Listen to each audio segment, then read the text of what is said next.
Hey everyone, my name is Mikhailov, and I actually run a channel over on YouTube called Team Retroarch, where I review various retro handhelds and also talk about retro games.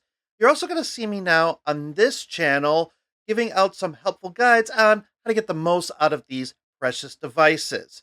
So today, I'm here to talk to you about this little thing. This is called the N64 Transfer Pack. And back in the long lost era of the 1990s, we actually used this thing to connect our Game Boy Pokemon games to the Nintendo 64 to be able to battle our Pokemon in precious 3D on the big screen. Now, in 2024, we can actually relive that experience through emulation, and I'm going to show you how in this new segment called Mikhailov's Guides.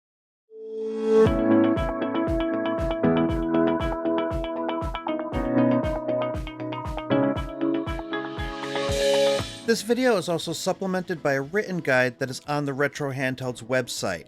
Links to the written guide will be in the video description. Currently, both Pokemon Stadium games are available on the Nintendo Switch if you subscribe to the Switch Online expansion pack. Then, the Pokemon Stadium games will become available to you through a series of N64 titles Nintendo makes available to subscribers. As long as you cough up that $50 premium per year, you will be granted the privilege. There is currently no way to import Pokemon into this game, however, meaning rentals only. Nobody wants that. We want to use our own Pokemon, and so we have retro handhelds. Therefore, let's do this the right way. Just as a quick disclaimer, you will not be able to use the GB Tower function in the Pokemon Stadium games. If you try, you will get an error and will need to reset the game. Thankfully, you could still use the proper Game Boy cores in Retroarch to play the actual Game Boy games. In order to create this virtual transfer pack experience, we are going to utilize the N64 Plus Next core in Retroarch. Then, you're going to need 3 different files.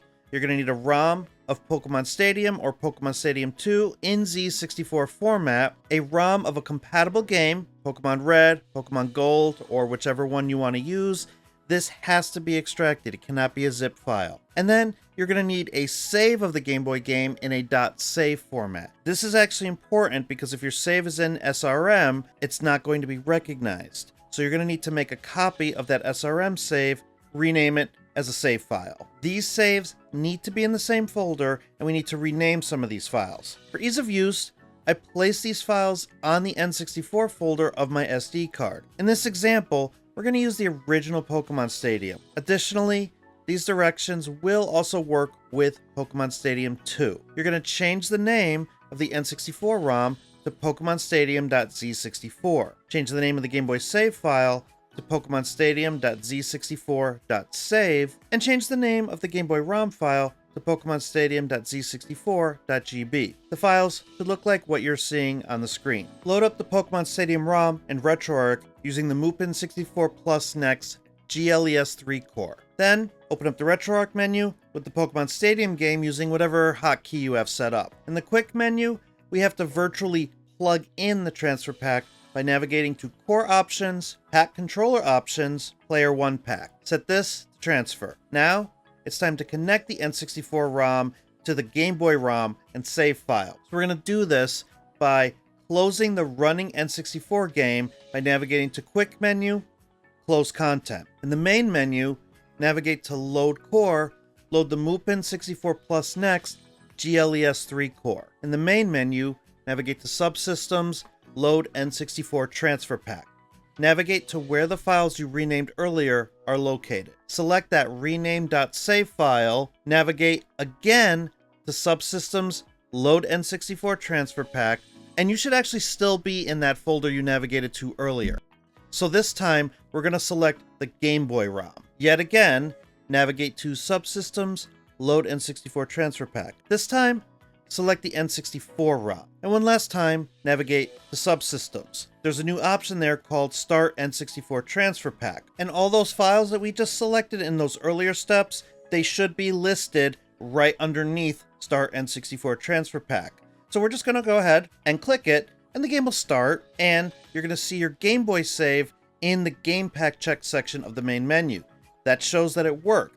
so you can now load up your Pokemon and you can start battling. Now let's close out of the game, and we're going to actually relaunch it through Emulation Station Desktop Edition because I just want to show you that you don't have to set this up twice. The game is still going to access that virtual transfer pack, and you can continue playing with your virtual attached Game Boy cartridge. If you are on Android, you're in luck, because it is actually much easier to set up a virtual transfer pack in the M64 Plus FZ standalone emulator. You don't even need to change any file names around. Additionally, this emulator will also work with .srm files, so that eliminates that need to keep your saves separate. If you play your retro games on an Android device, this standalone emulator is going to be a much better experience. So let's get that set up. Start by selecting the Pokemon Stadium or Pokemon Stadium 2 game. A menu is going to appear on the side. We're not going to enter the game yet.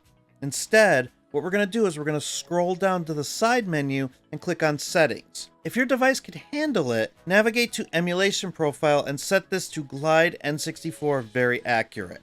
What this is going to do is it's going to eliminate any graphical glitches you may encounter in game, but that's going to come at a cost of performance. Since I'm on an iNeo Pocket S, I know this hardware can handle it, so I'm going to adjust the setting accordingly. Head back to the Settings menu and select Controller. Scroll down to Controller Packs and set Player 1 to Transfer Pack. Scroll down a little further to Player 1 Game Boy ROM and set this to the location of your Game Boy game. Underneath Player 1 Game Boy ROM is Player 1 Game Boy RAM. We're going to set this to your Game Boy Games .srm or .save file. That's it. That's all you need to do. Let's just start up the game. Your Game Boy ROM and save file are going to be recognized, and you can play the game. One last setting that I do want to change, and that's actually in the game itself. If you remember these games, you would have noticed that the announcer in this game is just repetitive, and it can get old real fast. So we're going to adjust one last setting. In the game, navigate to Options and turn Voice to Off. And that's it. You are free to play these games to their full potential with your own fully trained Pokemon. But that'll do it for this video. Thanks so much for tuning in, and please give a like and subscribe if this guide helped you. Until next time, for Retro Handhelds, I'm Mikhailov, and I'll see you the next time you need a guide.